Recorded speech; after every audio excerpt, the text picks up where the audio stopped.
കൂട്ടരക്കര ഇവിടെ ഈ പറയുന്ന എന്താണ് ശ്രീലേഖ മിത്ര ഉന്നയിക്കുന്ന ആരോപണത്തിൽ രാഹുൽ പറയൂ പറഞ്ഞോ. ഹാഷ്മി, ഞാൻ ആദ്യം തന്നെ എസ് കെ സജീഷ് പറഞ്ഞൊരു കാര്യം പറയട്ടെ. എസ് കെ സജീഷ് എന്നെ ആരും പറഞ്ഞ് തെറ്റിദ്ധരിപ്പിച്ചതല്ല. നിങ്ങൾ ഈ ഹേമ കമ്മീഷൻ എന്നാണ് ആദ്യം സർക്കാർ അനൗൺസ് ചെയ്തത്. ഇത് റിപ്പോർട്ട് കൊടുത്ത് ഇത്ര സമയം കഴിഞ്ഞാണെന്ന് ഒന്ന് പരിശോധിക്കുന്നത് നന്നായിരിക്കും. ഒന്നത്. രണ്ടെന്ന് പറയുന്നത് ഈ പറഞ്ഞ കാര്യങ്ങളിൽ എനിക്കൊന്ന് പറയാൻ താങ്കൾ അനുവദിക്കുകയാണെങ്കിൽ അതിൻ്റെ ഇടയിൽ പറയാം. തീർച്ചയായും. ഒരു സെക്കൻഡ് ഞാൻ തരാം, സമയം തരാം. ഞാൻ എൻ്റെ സമയത്തൊന്ന് പറഞ്ഞോട്ടെ സജീഷ്.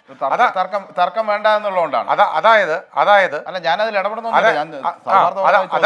അതായത് ഇതിനകത്ത് ഈ പാർട്ടിയുടെ ചില ആളുകളും അതേപോലെ തന്നെ സിനിമയ്ക്കകത്ത് തന്നെ പാർട്ടിയുമായി അടുത്ത് നിൽക്കുന്ന ആളുകളും പിന്നെ രാഹുൽ ഈശ്വരനെ പോലുള്ള ചില ആളുകളുമൊക്കെ ഈ പീഡകന്മാർക്ക് അനുകൂലമായി വന്നൊരു ക്യാപ്സ്യൂളുമായിട്ടാണ് വന്നിരിക്കുന്നത്. ഇപ്പോൾ ആ ക്യാപ്സ്യൂൾ എന്താണെന്ന് ചോദിച്ചാൽ, ഈ ഹേമ കമ്മിറ്റി റിപ്പോർട്ടിനകത്ത് സ്ത്രീകൾക്ക് മൂത്രപ്പുരയില്ല, തുല്യ വേതനം വേണം. കാരണം ഇതൊന്നും അംഗീകരിക്കാൻ ഈ മൂത്രപ്പുരയുടെ കാര്യം ഒഴിച്ച് തുല്യ വേതനമൊന്നും അംഗീകരിക്കാൻ പറ്റാത്ത കാര്യങ്ങളാണെന്ന് എല്ലാവർക്കും അറിയാം. അപ്പോൾ സോഷ്യൽ മീഡിയയിലൂടെ ഇതിനെ അങ്ങ് വലുതാക്കി കാണിക്കുക, അങ്ങനെ അവരുടെ പ്രശ്നങ്ങൾക്ക് വേണ്ടി ഞങ്ങൾ നിന്നപ്പോൾ അതിനെ മൊത്തത്തിൽ അങ്ങ് എതിർക്കുക, ഇതൊക്കെയാണ് ഇവർക്ക് ഇപ്പോൾ കൊടുത്തുകൊണ്ടിരിക്കുന്ന ക്യാപ്സ്യൂളുകൾ. നമ്മൾ കണ്ടുകൊണ്ടിരിക്കുന്നതല്ലേ. അപ്പോൾ എസ് കെ സജീഷ് ഒരു കാര്യം മാത്രം നമ്മൾ ആലോചിക്കേണ്ടത്, ഏത് പാർട്ടി ഭരിച്ചാലും, ഇപ്പോൾ കമ്മ്യൂണിസ്റ്റോടെയാണ് ഭരിക്കുന്നത് ശരിയാണ്, ഏത് പാർട്ടി ഭരിച്ചാലും ആദ്യം നിങ്ങളുടെ നേതാക്കന്മാരോട് തന്നെ ഒന്ന് പരിശോധിക്കാൻ പറയുക.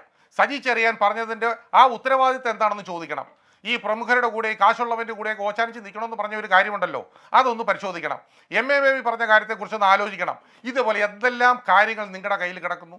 ഇന്ന് ശ്രീ എ കെ ബാലൻ പറഞ്ഞ എന്താണ്, ഇനിയും പോലീസിന് കേസെടുക്കാൻ ബുദ്ധിമുട്ടുണ്ട്, കാരണം ആരെങ്കിലും പരാതി കൊടുക്കട്ടെ. അപ്പോൾ പരാതി കൊടുത്തെങ്കിലേ നിങ്ങൾ കേസെടുക്കൂ, കാരണം പോലീസ് നിങ്ങളുടെ കയ്യിലാണല്ലോ.